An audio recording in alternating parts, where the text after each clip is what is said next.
Michigan making history the wrong way. Mark Rogers TV, the voice of college football, breaking down the game we love, talking maize and blue with Justin Rowe. Please join him on his audio podcast, Stadium in Maine, and I will bring up his batter.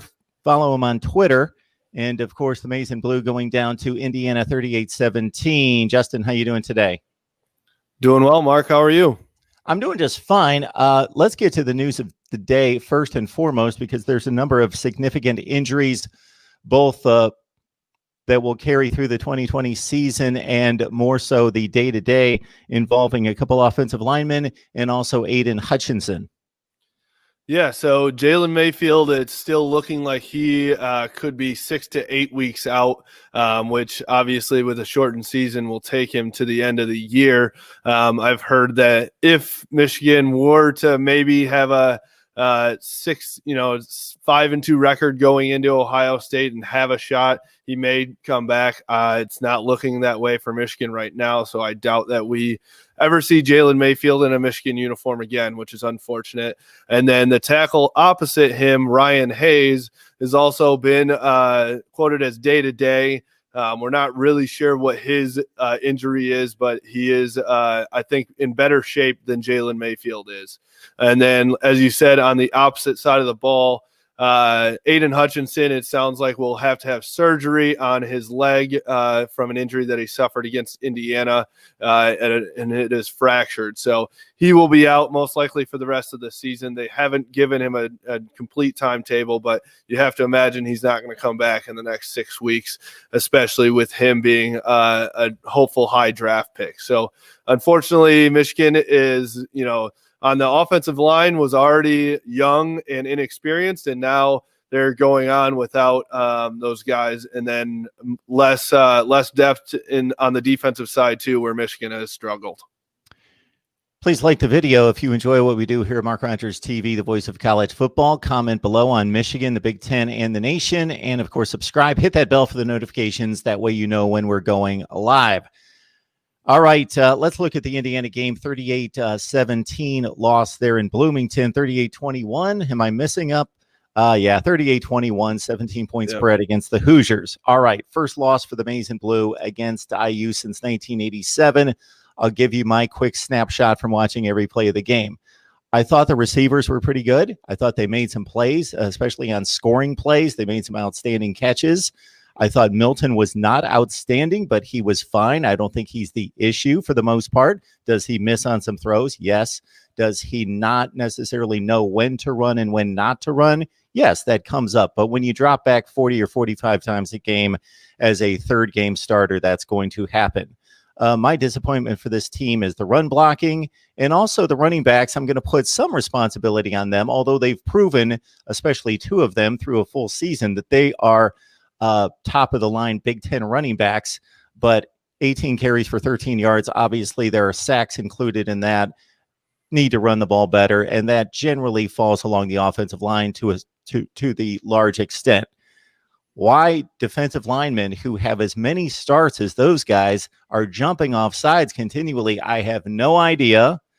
And then, of course, the secondary is still an issue, although they faced a much better wide receiver crew in Indiana this week, Justin. Yeah, I think watching the game in real time, it looked like Indiana was dominating pretty much the whole game. Michigan has now not led in a game since Minnesota in week 1.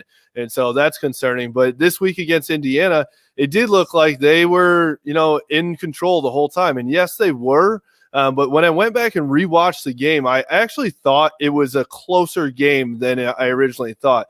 Without those mistakes that you were just speaking of a defensive lineman jumping off sides and the pass interferences, which obviously has been an issue, the offsides not so much in the past, it's a closer game than we saw on Saturday. And so with the secondary already struggling on one-on-one matchups on the outside on receivers, Michigan's defensive line jumped off sides and gave Indiana free plays so that they could easily go at those corners. And that was a big issue. I mean, the first 2 touchdowns specifically were both on free plays. And so without some of those mistakes, I think this game goes a little bit differently.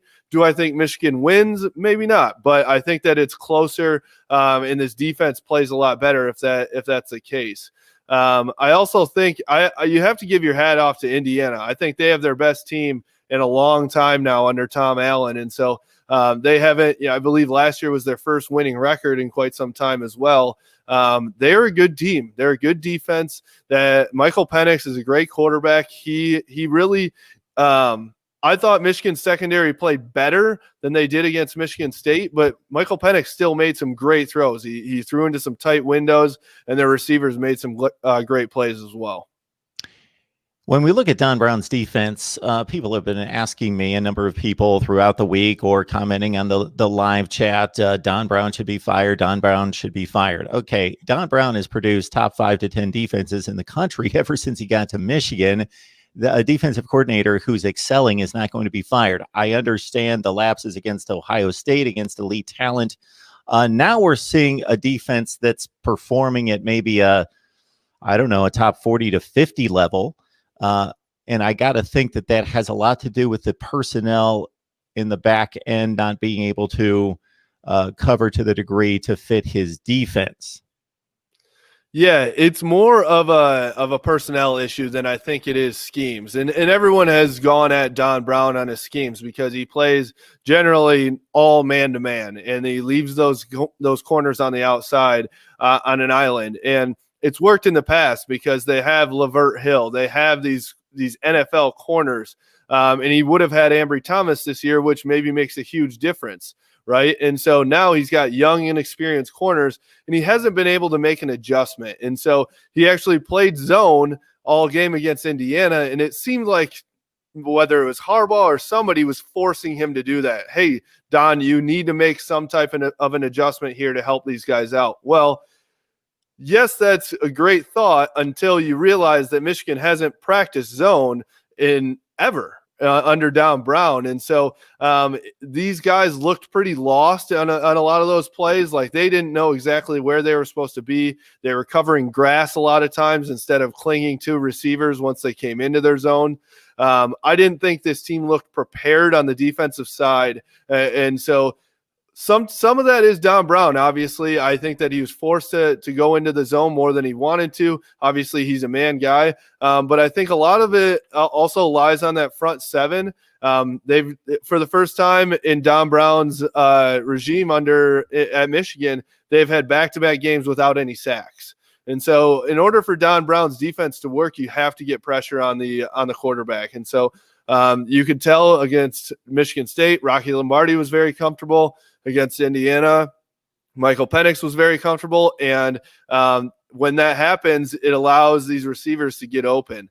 I do think that Don Brown should be on the hot seat now because he's given up over 50 points to Ohio State back-to-back. And when you're at Michigan, that's just unacceptable, the same way that it's unacceptable for Jim Harbaugh to be 0-5 against him right now. So I wouldn't doubt that they are going to try and make a change at defensive coordinator at the end of the year, depending on how things go. But I also think that Don Brown's schemes have worked to an extent up until this year because he's had that personnel. The guys that he's working with, and it is a recruiting issue, are not the same as the guys that he's had in the past. And so Jamon Green and Jalen Perry and Vincent Gray, those guys in the secondary are nothing to be, super excited about. Daxton Hill he's a 5-star guy that's playing at a 5-star level right now. He's really the lone bright spot in that secondary. So maybe these guys develop a little bit and get some experience. A lot of these guys have only had 3, 4, 5 starts in college football. So you can't expect them to be All-Americans right away, I guess. But I think the hope for Don Brown is you keep playing the same type of football, and these guys will get the hang of it moving forward and hopefully for 2021.